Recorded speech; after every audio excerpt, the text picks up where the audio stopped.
This is Amelia Lucian, and today is March 9th, 2018. I am interviewing Sandra Echols Sharp. This interview is taking place at the UNCG Public History Lab on McIver Street in Greensboro, North Carolina.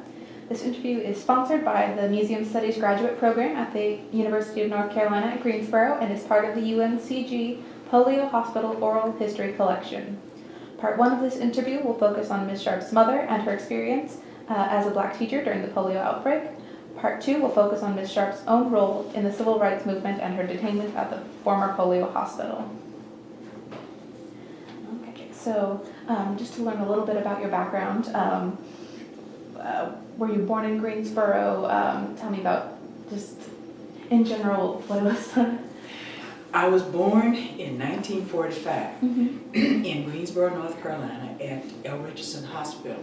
Okay. And I was raised in Greensboro. My mother was Ethel Evans Echols, was an elementary school teacher, and she taught at 3 different schools here in Greensboro. The first school was Washington Elementary for about 20 years. Probably from 1950 to about 1970, and then she went on to Porter School for about 6 years, and then from there to Mount Zion. And after that, my mother retired. She's an elementary school teacher, and she taught for about 30 years in the system. I was born here. I was educated here. I was educated at Washington Elementary, and then I went on to Lincoln. At that time, it was Lincoln Junior High School, and then I went on to Notre Dame High School, which is a Catholic school, and I graduated from there and went on to Bennett College, and I received my diploma in science from Bennett College in 1965. Okay. So then you wanted to tell the story of your mother. I'm not really familiar, so I'm just going to let you go ahead. Okay. Well, I would just like to say that I need to stop at this time and honor my mother again for her valiant efforts as a teacher, for what she did for children who she thought and who other teachers thought may have been coming down with the polio virus, who were coming down with the polio virus.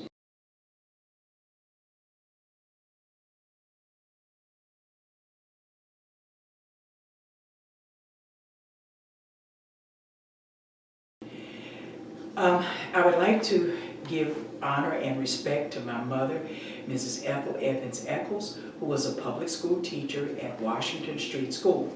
My mother taught there from 1950 through 1970. So she was there during the hiatus of the polio, the polio epidemic here in Greensboro. Mom, Ethel, everybody called her Ethel. Ethel was an incredible person. I would have to mention some of her other colleagues like Mrs. Banks, Mrs. Curry. I have to mention Mrs. Poole, Mrs. Neely. A lot of the teachers who taught with her also did some of the same things at the time. She knew, like the other teachers at the school, that we had no buses at the school. We didn't have a health person, no nurse or no doctor to come and check on us. We were in a segregated school, a neighborhood school, and therefore she knew, like the other teachers, that the responsibility for taking care of the children there really was on the teacher. And the teacher had to wear so many hats in elementary school. So approximately between 1991 and 1994, during the peak periods of that epidemic, my mom and others would always watch.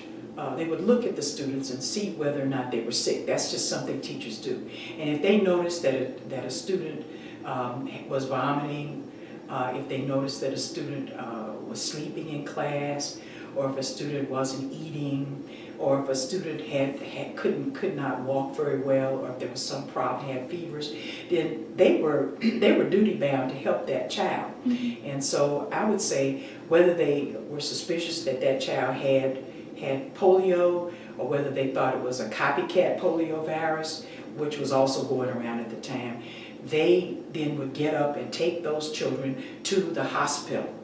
Now in Greensboro, we only had the Richardson Memorial Hospital, but we also had at that time a place called ORD, and that was a place in Greensboro. It was called the Overseas Replacement Depot, and that was built to initially house those of us who had polio. And so a lot of the teachers would take the children there for treatment. Richardson at that time did not have the medications or the iron lungs or whatever was necessary for children to be treated. So I would have to say that those teachers did a remarkable job in getting the children to where they had to go. Very often they would have to have another teacher to come and take their place in the classroom while they would drive the children to one of these particular places for treatment. So that needs to be said. Now after our teachers would take the children, they would also make home visits. Now this is something that I need to stress because nowadays teachers don't visit children's homes. But very often after school, instead of doing lesson plans, our teachers would get in the car and they would go visit the children or the families who had sick children. This was just a part of their job. We also noticed that when those children came back, if they did come back to Washington Street, many of them wore braces, and our teachers had to be sensitive enough to help them because at that time we had no elevators in our schools. We had to walk up 2 or 3 flights of steps to get to the 6th grade hall, and so teachers really had to be sensitive and assist those students to get to their classrooms. So I thought that was remarkable. I used to see children with braces trying to get up to the 3rd floor. And so I remember all of the teachers assisting them, you know, with their endeavors. I would also like to say that our parents were never, my mother and other teachers and my parents were never angry at the children. If they fell out sick, they didn't have a lot of foul words to say to them. They really administered to them as though they were nurses. And they also tried to make sure that those children could make up their work if they could. And I thought that was just absolutely remarkable. And I'd like to say there are a lot of children on that roll call who were sick or developed polio during those years. And so it was rampant. I don't know why I didn't get it earlier myself, but I do remember children falling out in the classroom, and it just frightened us. It was very frightening for young children to see your classmates falling and not knowing, you know, what the problem was. So they remained calm, and they somehow found the endurance and the strength to assist the children who really needed the help and the care. And the only thing we knew then, and I researched that also, the doctors would always say, well, this child needs to rest. We will give them an antibiotic if they have a urinary tract infection. And the doctors would always say, well, we'll give them some kind of painkiller for the muscles, if the muscles are hurting them. But that's all we knew. So we didn't know, we didn't have the Salk vaccine in the early 50s or late 40s. We didn't know anything about that. So that's all we knew, and that the person would have to grin and bear that because, you know, we didn't know anything else. But I'd also like to add, for all time sake, that we didn't have antibiotics. Now I read that doctors would give us antibiotics if we had a urinary tract infection. But I was born in 1945. The antibiotics that were discovered in 1945, like penicillin, all of those antibiotics went to the World War II soldiers. So we were the last people to have any antibiotics. Everything went overseas to the wounded soldiers. So technically speaking, we only knew painkillers, and we knew that we had to rest, and we knew that we had to drink liquids, and that was the only thing we knew. And they told us that was not a cure, but it might be a panacea. You know, it was just, it might help us. So that's all we knew. So it was very scary. And at that time, I heard my mother say, well, you know, in 40, I guess 45 or so, they did close all the schools when it was really bad. 44, 45, and the governor shut down the schools. We always say Raleigh. And my mother told us stories later that Raleigh shut the schools down, and that even she and other teachers at the school were late. They were late starting school. I think they started in September, like the 15th or 16th, instead of August, because all the schools had to be closed. And she used to tell us then, you know, we were fortunate in the sense that we could now go to theaters. And she used to tell us, you know, because then, and that wasn't that long ago, that might have been 5 years before that, she would say, you know, you couldn't really go to the theater. They didn't really want you to go to church or to Bible studies because they wanted you to stay out of the public. And she said we couldn't go to the Y and go swimming. She said because back then, she said just 5 or 6 years before we were told this, she said people felt that we were getting it because of swimming, being in pool water, and they felt it was being transmitted that way. And then she also mentioned something about flies, something that they said something that they thought flies might have been transmitting it. And we just listened because to us, to these young years, we just didn't know what to think. And so I'm very grateful that she told us that. And she said that we couldn't go to Windsor Community Center, we couldn't play basketball, we couldn't do dance. Anything that was a social art we had to give up because they were afraid we would pass it on from person to person if we had it by coughing or sneezing or in our mucus, or we would pass it through if someone had, if it could be passed through fecal material. So she was she educated us at the same time that, you know, they weren't sure what it was, but she would say, you know, these are possibilities, and I just need to throw all that out to you all because this is what's written up. And so she kept us abreast on the current events at the time about why they think we got it and how it was passed on. And so she tried to keep us calm during those years before the Salk vaccine. That's really impressive.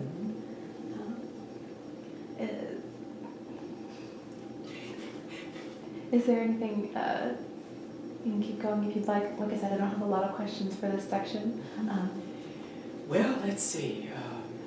Well, now I'd like to talk about myself. Okay. Now that's the best part I can say about my mom because I thought it kept us calm. It kept us from being hysterical. That at least we thought there might have been an explanation, and at least they were trying to quarantine us so that we wouldn't pass it on. So I felt that all of us developed a lot of respect for her and the other teachers because they tried to keep us informed about why and how and what the causes were. So we were very grateful to them for giving us that education instead of saying, well, we don't know, you know, we don't know. So we were very happy about that. Now, in terms of Sandra, I have a story to tell about myself. So I'd like to begin by saying that at that time, all we heard about was the polio virus, and that's how you got it. But then I had an incident in my life when I was about 8 or 9 years old, and it was pretty scary. I was at Washington Street School, and I too fell out. I was one of those children who became victimized, and I had to go. And my mom immediately took me home, and then she had my aunt to come over and take care of me. Well, thank God for my father and my father's connections. At that time, my father was working at King Cotton Hotel. He was a World War II veteran. He was honorably discharged, but he could find no decent job in Greensboro coming back as a World War II veteran, which really upset me. He was skilled, but he could not find a decent job. So he worked at King Cotton Hotel as a bellhop, which many of the black men did who came back from World War II. Well, there was a positive side to that, and I'm here to tell that positive side. When I contacted what my mother and father thought was the virus, the polio virus, my father said, well, you know, we can't take Sandy to L. Richardson because they don't have what's needed. ORD is overloaded. They have too many patients, and they were then building the polio hospital, the convalescent center, and he said Central Carolina Convalescent Center. So he said she needs to be diagnosed first. So my dad said, I have a good friend at the hotel, at the King Cotton Hotel, which was owned by Hayward Duke. and that's the Duke family. They were responsible for Duke University. They were of that family. And he said, Mr. Duke said, anything happens to Sandra or my family, for me to bring Sandra to the hotel. So my dad picked me up, and my dad carried me to the hotel. And at that time, of course, segregation was rampant, but because my father knew him, he was able to assist my father and my family. So my dad brought me in, and my dad took me to the hotel doctor. His name was Dr. Holt. So at that point, everything stopped. They weren't looking at my race. They weren't looking at who I was or what side of town I came from. They decided that this was a serious thing. This polio thing was very serious. It was extremely serious, that children were falling out and dying. And so they decided, well, the heck with all this stuff about race. So he took me in, he evaluated me, and he said, Sandra does have polio, but it's the non-paralytic type. And he said, now we know other names, that it could be something else. He said, but I think that's what it is. She won't be paralyzed, but she has the non-paralytic type. And so he said, now, he said, take her home. And he told my father exactly what to do. And at that point, he did give me painkillers, and he did give me something to take. And then he told my father what to do for me. But he said, he just thanked God that I didn't have the paralytic form. But he said but you know, there are other forms of it that look just like polio. And he said the problem we're having here in North Carolina and right here in the hotel, we don't know, we have to be very careful, he said, because some people fall out, they're nauseous, they have fevers, they have muscle aches and pains. They have a weakening of the muscles. He said sometimes the eyes are affected. He said, but some of that may not be the true polio that debilitates. So he said, take her home. He said, you will have to watch her. He said, I will come to the house and check Sandy if necessary. So that was the good that happened out of the period of segregation where my father had to work at King Cotton Hotel. So I wanted to report that my father was also a hero to me because he helped to save my life. So I'm very grateful to my dad.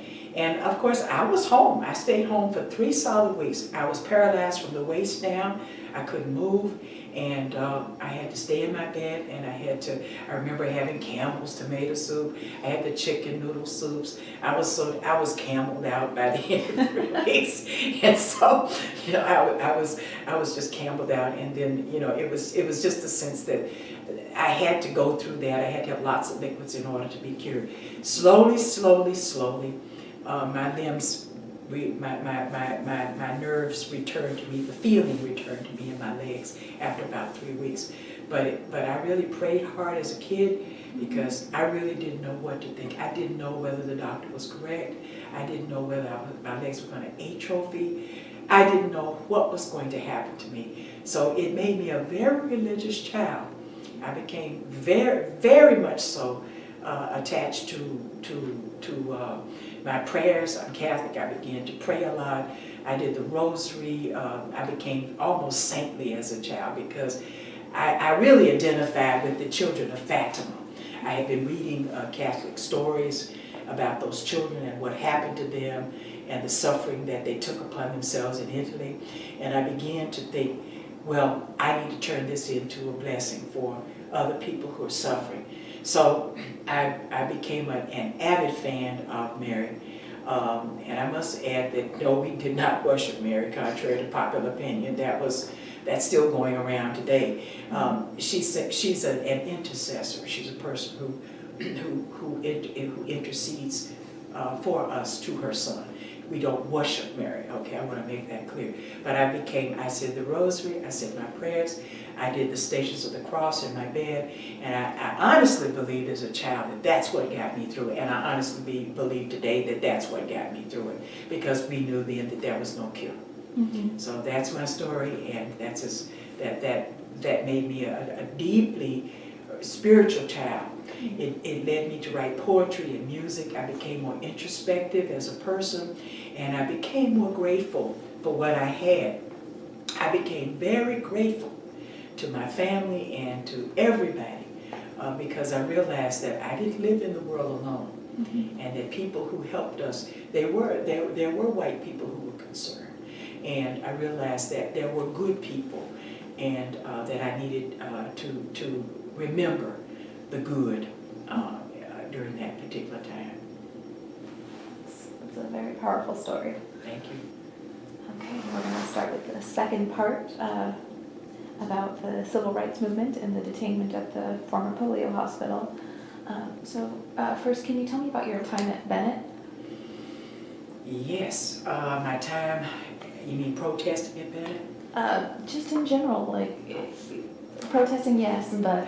Well, before the protesting, I was a Bennett College student. I entered when I was about 17 years old, and I wanted to go to Bennett because my mother was a Bennett College grad, and I had aunts who graduated from Bennett, and I thought going there would be great for my self-esteem because I wanted to learn to be a speaker and I wanted to be a leader, and I thought, hey, I don't want guys around me telling me what to do, and I don't want to be distracted by males. So I thought I need to be in a female environment where I have great teachers, male and female, who can guide me and educate me and find out what my aptitude is and what I might be good at doing. So that's why I decided to go. It was also hometown school, and I would say a lot of young ladies from Bennett College, from Greensboro, went to Bennett College, and we all had the same goals that we wanted to go and study. I knew Bennett was great when it came to educating young ladies in English and biology, the sciences, psychology, anthropology, mathematics. We were fully accredited. The school was run by Dr. Willoughby Player, and I thought she was an excellent president. So I thought I was going to choose a great school where a lot of my former high school friends were going, and I thought that would be a great place to meet up with them and to continue my education. I also like the fact that Bennett made us read a lot. We had a list of 100 books every summer that we had to read before we came back. And so that always gave us food for thought during the year, which meant that during the summer if we weren't working, or even if we were, we always would have a book near us and we could read the classics. So when we went back, we would have something to really talk about, something we could talk about. I also like the fact that Bennett had exchange programs with northern colleges from girls' schools like Mount Holyoke, and those young ladies would come down and be with us, and we can learn from them about what their school was like. So I chose Bennett. I wanted to be a Bennett Belle, and I wanted to be a bell ringer, and I wanted to go through the discipline of being in a girls' school and learning more about not being so shy, but being more assertive and learning how to really be a leader. And as it turned out, I became a parliamentarian of the Student Senate, so I was an elected official. And I was on the Student Senate, and I was in the student government, and it really gave me a chance to learn about how to run a government and how to speak. I had to know the Robert's rules. I couldn't say, hey, shut up, sit down, I'm not, I had to be more formal.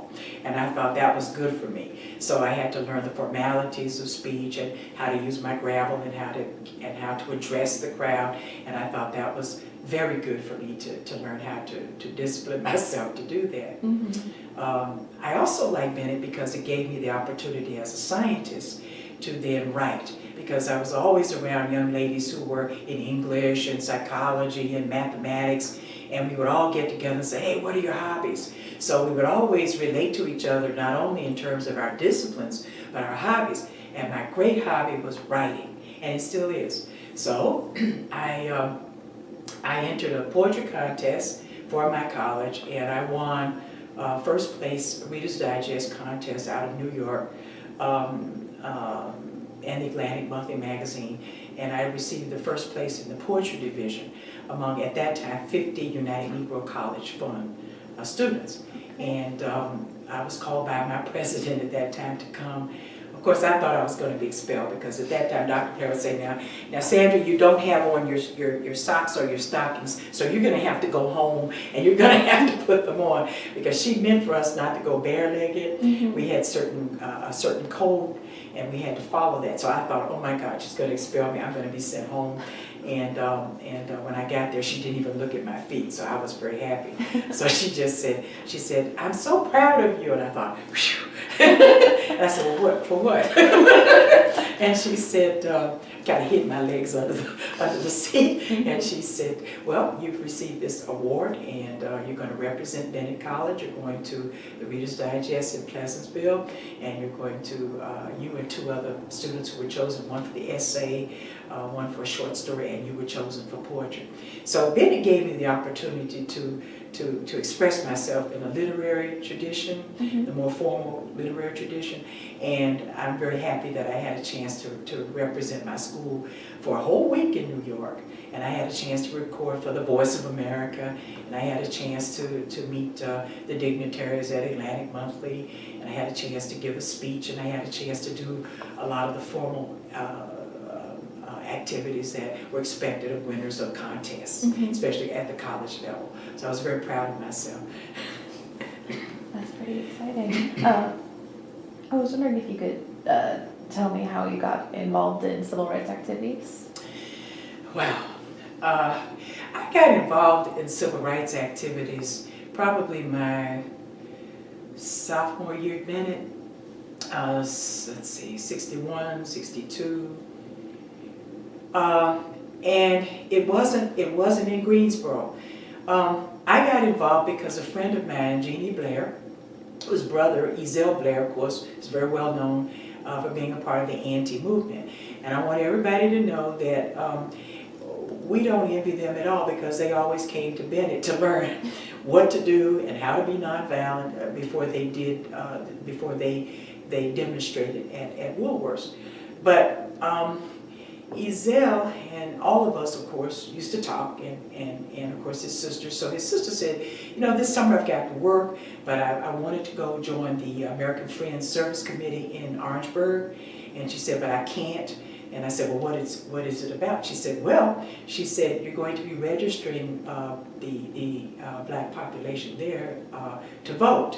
And I said, oh, that sounds great. She said, you're going to be doing it under the auspices of the American Friends Service Committee, but you're going to be with the NAACP, and all of you all are going to live, it's going to be an integrated group, all of you are going to live in a house right in the middle of the Negro community. You're going to be near, I think it's called Claflin University in University of South Carolina. Okay. And she said, you're going to be there, and she said, then she said, you're going to eat and live together and be together as a group, interracial group, and then you're going to go out and register the Negro population to vote. And she said, because if you do that, then they will be able to put in a black leader, and then maybe they can change the balance of power there, because the population there is about 60% black and 30% white. So she said, if you do that, and we can get enough people registered, you would play a powerful role in going to assist with the voter registration. So that's how I got started with the civil rights movement. I started in Orangeburg, and as you know, tragically, after we left, there was the Orangeburg massacre, Mm-hmm. and the Klan and other community people there blamed us and said we were the outsiders who came in and we were the ones who caused the problem. But we always said, well, we were there because we were invited by the local NAACP.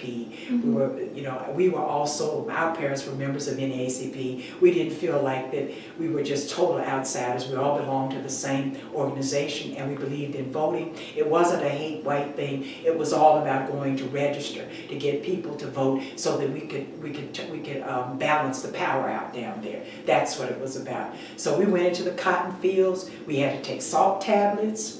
I remember sweating. I remember almost passing out. It was so hot, and I remember my experiences there.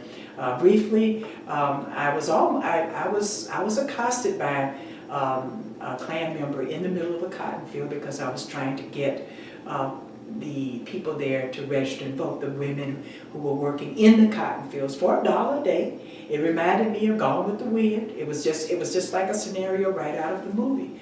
And I was shocked. I thought, well, I didn't know that still existed. Mm-hmm. And I realized South Carolina was a much harder place to crack, because they still had those same systems intact where they wanted Negroes to pick cotton, and they were. And when I went out into the field to get them to register and vote, I was accosted by men with rifles who said, "Who are you? You're on our property. We're going to kill you. We know you're one of those people from North Carolina, Mm-hmm. and you're disturbing the peace, and you're trying to disturb the minds of these Negroes here, and you know, we're going to kill you." And so I remember that was my introduction. It was in the cotton field in South Carolina, and I remember thinking, okay, how do I get out of this? And I decided, well, you can't. You signed up. You knew you could be martyred. I kept telling myself that, and the only way I got out of that, I said, I tell you what, I said, has your wife been registered to vote? I said, this is not a we're not a hate white group. Mm-hmm. I said, I think you're misreading us. I said, now, I will go to your house, I'll register anybody here who wants to vote. And I said, if you outvote, you know, if you have more people going to the poll to vote, then then your candidate will be put in power. Well, they sort of thought about it. They said, well, okay. And so they put the gun down, the rifles down, and then I was able to register a few of their people, and that's how I got out alive. I think if I had been too adamant about registering the Negro population while I was on their plantation, they probably would have killed me. And that's a story I wanted to tell. So that's how I started. Mm-hmm. And that started from Bennett College. That was my first experience with civil rights, you know, in South Carolina. Mm-hmm. Now, my final act at Bennett, a significant act, was it was May the 15th, 1963. And I had trained for that day. Now, many days before that, I had gone with a group downtown, and I had stopped in front of Woolworths, or I stopped in front of the Center Theater or the National Theater, but nobody picked me up. The cops didn't pick me up. And so then I would just turn around with my group and we'd walk back to campus. It was just another day to demonstrate, and then we'd go back and nothing ever happened. That happened many times. So I would have to say that went on for about 3 or 4 years. Mm-hmm. I mean, it was a long process. But I was in the second wave, so I was the last group to really get picked up, you know. So it was really May 15th, 1963, where everything changed. It wasn't just a walk in the park downtown to demonstrate and then to return to campus. At that time, I remember Jesse Jackson and a few others were leading massive groups, and also Bennett leaders were leading massive groups, again, to the Center Theater, Woolworths, that whole area there.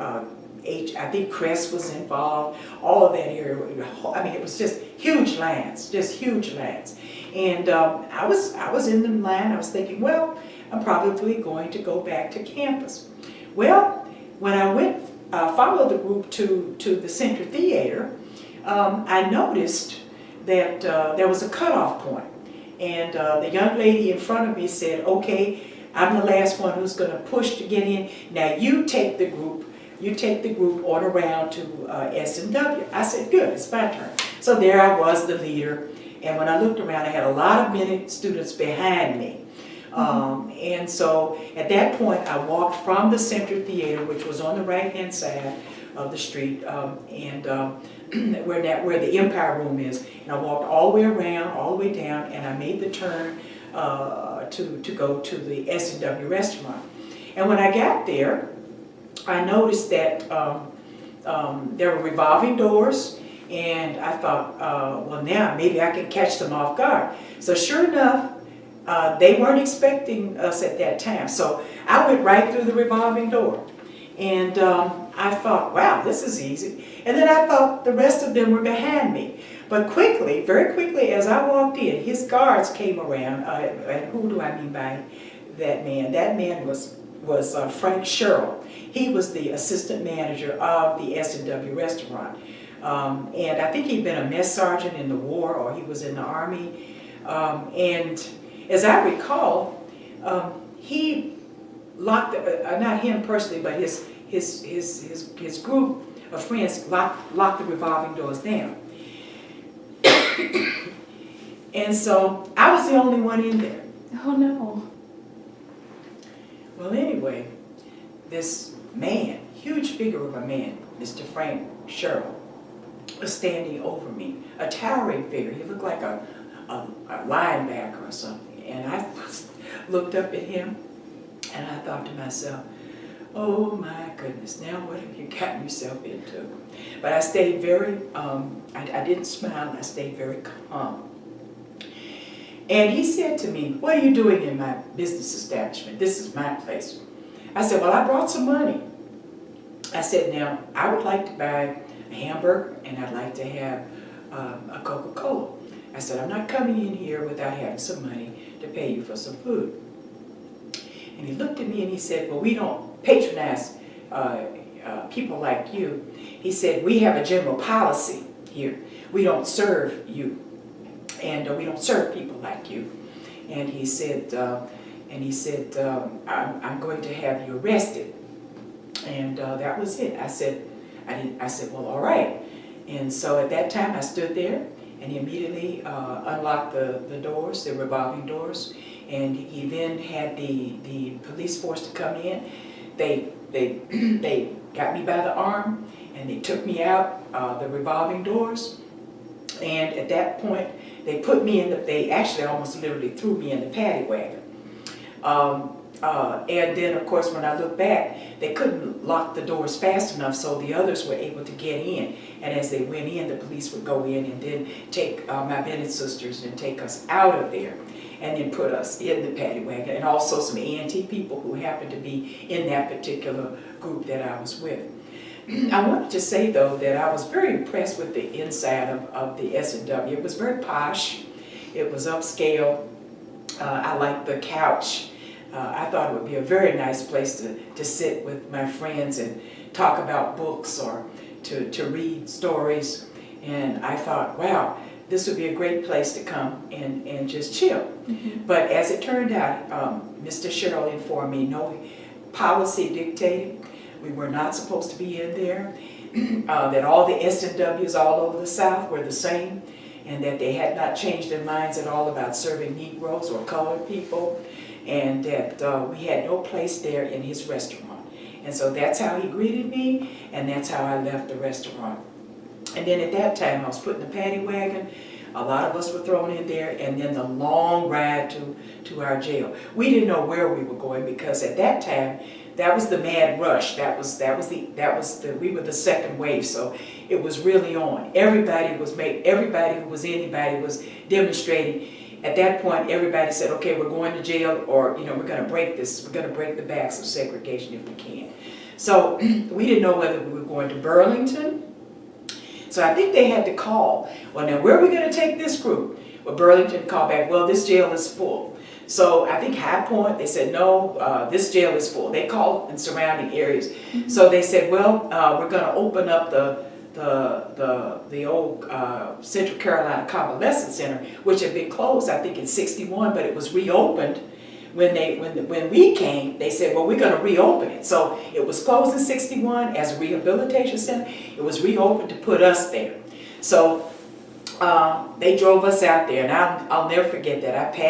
We went all the way down Market Street, East Market Street, and we looked from side to side, and we could see the black businesses that were on either side. And then we passed A&T, and then we went on down the street, and we continued. And then all of a sudden, it made the paddy wagon made a turn to the left, and there we saw, I think it was a Mr. Withers, I think that's his name.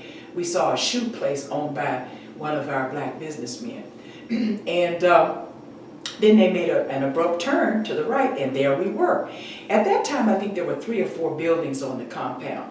I went out recently and I only saw one, mm-hmm. but I think there were more buildings. So I remember being taken there and then being dropped there. And then they had tables outside where they wrote our names, and the police were out there, and they were putting our names down, and then we were asked to politely go inside the facility. Now, when I went inside the facility, I went down a long hall, and I remember thinking, my goodness, this is going to be tough. So I walked down a long hall, and then they told me where to go into a particular room. And if I recall it correctly, there were mattresses in that room. They were not prepared for us. So there were mattresses in there that were remains of the polio period. Like I said, they used it up to 61 for convalescence or whatever. And then those same mattresses were in there. And there we were, confronted with the virus, virus being in there, and there we were being incarcerated. So I thought to myself, that is just hideous. What a way to treat college kids, And as I recall, I didn't cry. I actually became a little bit more brazen in my attitude. Not violent, but just brazen. It just made me have more respect for myself and who I am, and it also made me respect the young people who were there with me. And it let me know, no, we were nonviolent. We were not violent kids. We never were violent kids. We just knew we were on a mission. So we actually had to clear some of that out of there. And I thought if that was my penance, then that was a heck of a job to do, to do when the state should have already done that. And then most of us, they did set up some beds. I think we had maybe 25 or 29 beds in there, but not enough beds for all of us. I mean, we had to be over 100, 150 of us in there. And so I think I slept on the floor. It was a cold floor, and I put my back up against the wall for the first part of that. And as I recall, we were all jailed together, the males and the females, and I think they wanted to have a scandal. So as I recall, when we would get together in the hall and we would sing freedom songs, and the A&T guys who were there, we would start Evander Gilmer would start the freedom songs, and then we would sing. So we never did get into trouble because we knew that they were photographing us, and all they wanted was some trouble to happen between the males and the females. We knew that too. Mm-hmm. They just wanted us to have a problem. So we did not give them we didn't give them any activities on our part that they could write about and say, oh, look at these bad college kids. We sang freedom songs, we clapped, we were at the height of our good feeling about what we were doing, and then we knew it was going to be for the long haul. So I'm very proud to say that's how it was inside. Meals, I often talk about that. In a photograph I have here, you will see the kitchen is being set up and meals are being brought in by the churches, and it specifically says that we were fed very well. But I'm here to tell you that if a church didn't bring food, or if a group didn't bring food, we didn't eat. We may have had one meal a day. If we were lucky, we had two. So it wasn't a situation where we knew we were going to be taken care of, especially for about 2.5 to 3 weeks. So we never knew what we were going to eat or where the food was coming from. How long were you at the hospital? I was there for 3 weeks. What happened was the majority of the group left after about 1.5 weeks because my mother came, and my mother, being such a brave soul, came and into the compound. She entered as a nurse. When she came dressed as a school teacher, they would not allow her in because they were intimidated. So she had to go back and put on a maid's dress and come out, and they understood that. So they said, so she came up and she says, well, I'm a nurse and I'm here to tend to the young ladies. And the police said, well, are you the kind that, and she said, no, I don't give shots. She said, I'm just going to take them, to the hospital. She said, that's my job. So they said, oh, well, we need a nurse. So that's how she got in. It was very clever, very intelligent. And so she got in and she kept saying, don't say anything, because everybody said, Miss Echols, Miss Echols, Miss Echols. She said, just pretend like you So everybody got quiet. They were so happy to see her. And so my mother then immediately began to take care of the sick girls and the guys, and she began to put them in her car and take the ones who were sick. So a lot of people left with her. Every day diligently she would come and take out the ones who wanted to leave, and the ones who couldn't bear it, or the ones who were sick, my mother would take them out, which I thought was a very humane thing to do. Mm-hmm. And she said, she looked at me and she winked. I said, no, I want to stay. So she said, well, okay, but she consistently watched over us. Mm-hmm. So she was really our guardian angel.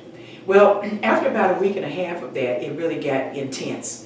And we began to clap and sing, and you know, and the police were getting tired. They were dragging us in, and they were having to, you know, to haul so many people around until they were exhausted. They were on work 24/7. I mean, they didn't stop, so they were exhausted. I'll never forget that how exhausted they got after about a week and a half. They actually didn't go home. They actually were so tired, they actually slept in other rooms on the compound. Like I said, there were 2 other buildings there that I don't see today. And so I didn't know what my mother was up to, but she said that, she told me later, she said, well, I waited for them to go to sleep. And she said they all fell out. She said, you all just wore them out. And she said, I immediately tiptoed into the office where they had the one phone. And she said, I immediately called Robert Kennedy. She had the number. And she said, I called and I informed him of what was going on in Greensboro. And she said, he said he was going to deal with it. And he did. He immediately called the governor. The governor then said, you better get those kids out of here. I'm going to have the National Guard to paratroop in or to come in and take those children out. So my mother assisted in diffusing the situation because she knew that the police were tired. She didn't know what was going to happen if they became exacerbated with our efforts. And so at that point, we were asked to leave the compound, and some of us just sat there, and they had to actually pick us up like a sack of potatoes and carry us out, and that really wore them out. And then some of us walked out, and then that's when the situation quelled. And at that point, only, I would say, mostly left were us Bennett girls. We decided to stay and until Dr. Blair came, and we were not leaving until she came, and then we were going to talk to our president. So we stayed an extra week, I think the 3rd week, to greet our president and to hear from her and to let her know that we were not going, we said jail, no bail. We were the group jail, no bail, jail, no bail. And then when she finally came, after our 3rd week, then she gave us the word. She said, you young ladies are very brave. And she said, I'm not going to punish you. She said, Sandra, I was in touch with your mother the whole time. She said, we were in touch with Dr. Dowdy. She said, we knew what you children were doing. She said, but I'm here today to say I'm not going to punish you. She said, I want you now to come back to campus. She said, I will send transportation for you. And she said, when you come back, I'm going to give you a chance to earn your grades. She said, you'll have to take your finals. She said, but I'm going to give you time to do it. You can work on the weekends. You know, you can get incompletes until you make up your grades. She said, we have to keep our academic standard. She said, but you are so brave. And she said, I'm not going to punish you. And we thought that was just an incredible leader who would say, I'm not going to be punitive. I don't care what the state says. She said, you know what they're doing with the A&T students? She said, they're telling Dr. Dowdy, beyond a doubt, that those who are caught and they're fingerprinted, if they're caught, that they have to be dismissed and they won't be able to graduate from A&T. She said, so a lot of those children left. She said they had to go to other schools. She said, but because we are a private female Methodist college and we don't receive funding from the state, they cannot tell us that you cannot get your diploma. They cannot keep you from graduating. You cannot be expelled from school.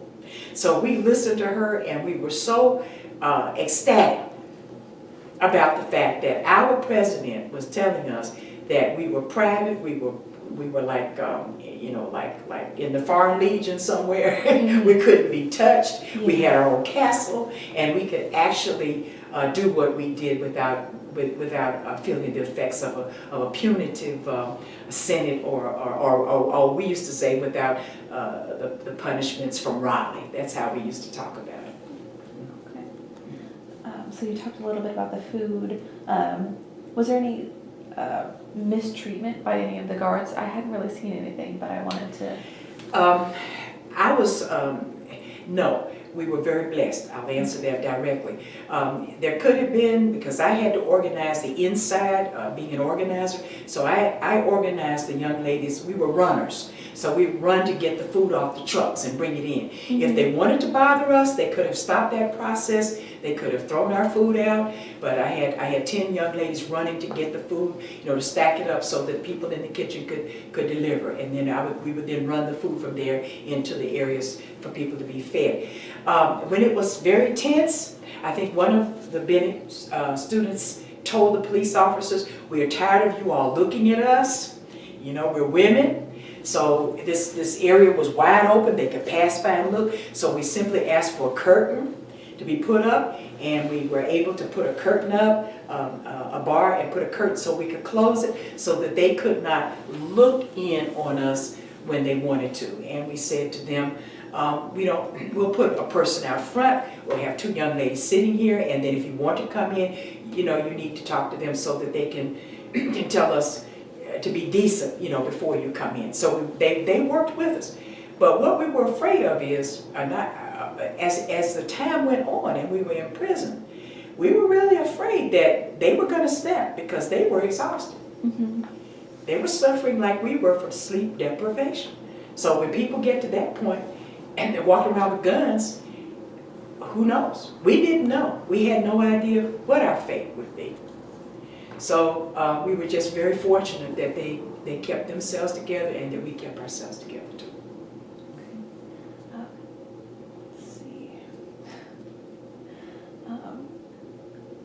You've said a little bit, but can you just run through what a typical day at the hospital would look like? Wow, a typical day. Well, I'll just take the time, 8 o'clock in the morning. Mm-hmm. Basically, we couldn't have any reading materials because we were in prison, we were in jail. So we couldn't have any reading materials, we couldn't make telephone calls. So it was like being in jail. So up and at 'em at 8 maybe if you got up. Breakfast, we would run to get our breakfast. If the trucks weren't there, then we didn't eat breakfast. We would come back and say, well, that was it. And then basically we would protest, or we would talk to each other. We would try to plan, what we should be doing in there. That's basically what we did until the next meal. Eventually we got the privileges after a week or two, I think a week and a half, they said we could have literature. And so at that point, things changed. At that basic time between 8 and 12, we could read, we could have magazines, we could have our textbooks. So that time between 8 and 12 and from 12 to 6, after the first 2 weeks, we could read and we could study. Okay. But then before that, it was basically singing, being cognizant of where we were, realizing that we really were in jail, and that unlike prisoners, they didn't give us time to walk out. Mm-hmm. And then go shower. We didn't have any walkout times. We didn't have showering times. We only had one toilet to go to, and so that was very difficult. When to use the bathroom, that was very hard when you had over 125 girls. So a typical day was, I got to go wash up in this one sink in cold water. I've got to come back. I've got to take care of myself. I've got to plan, in my mind what to do. Many times we would talk together about schoolwork, favorite teachers, or we would talk about what we're going to do when we got out, and we would talk about maintaining. I think a lot of energy was spent that way. I can't break it down time-wise, but I do know we tried to sleep at a certain time.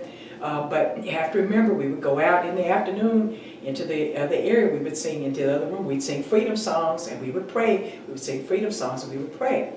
So that was a part of it.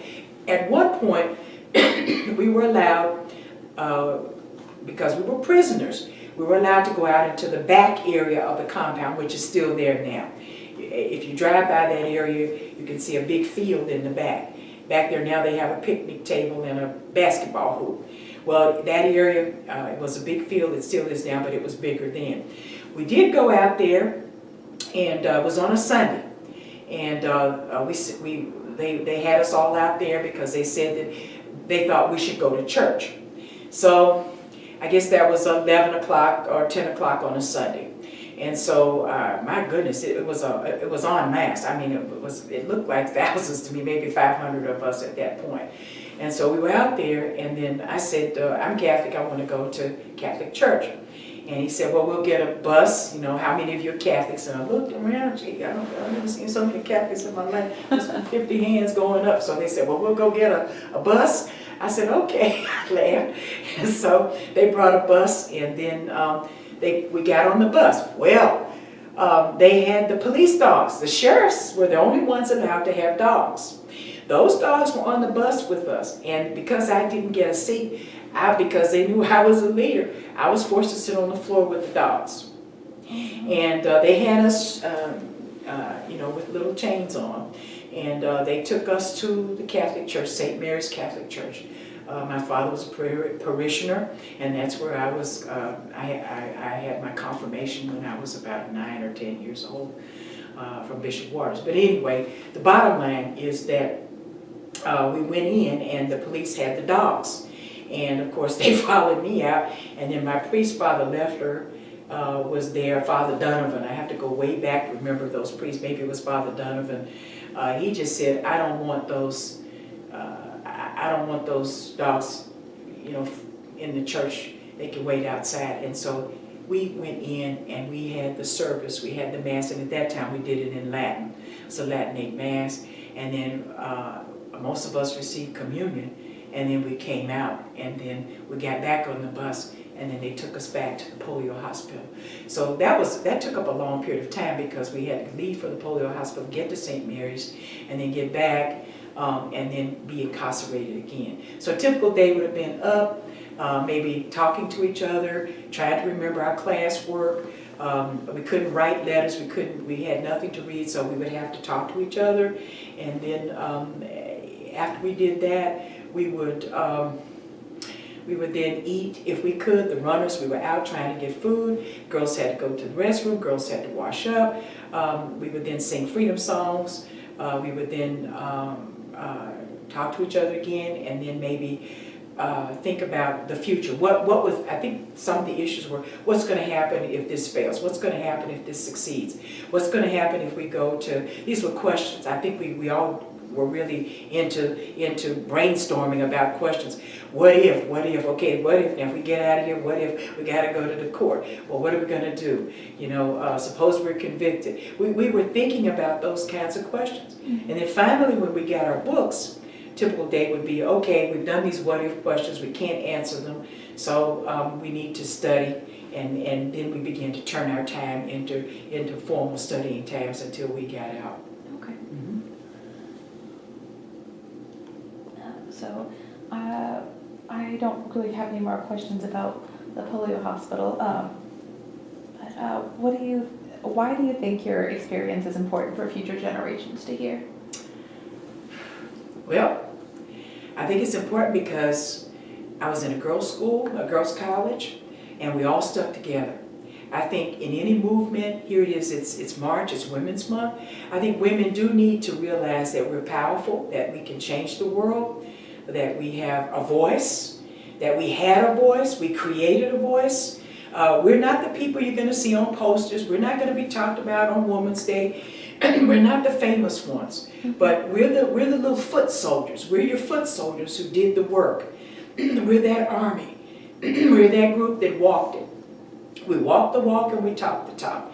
And I think that's the lesson. We don't have to be famous. We don't have to make money for speaking. I wasn't into it for that. The idea was, could I keep my head? Could I do this without exploding? Could I do this without thinking about hatred? You know, could I do this and be genuinely sincere about wanting to bring about change? And I think that that's what generations can learn. You can do something to help your society. You can do something to help your people. You can do something to help yourself. And when we got out, we went to school.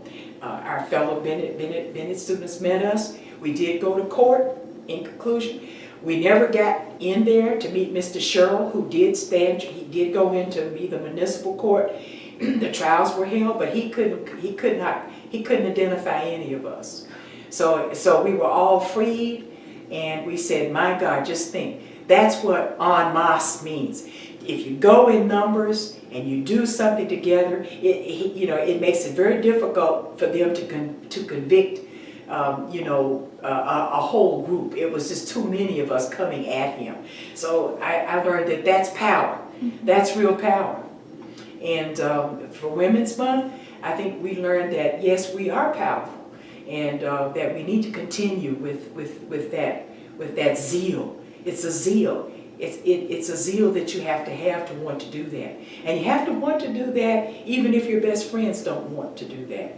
It's a personal choice.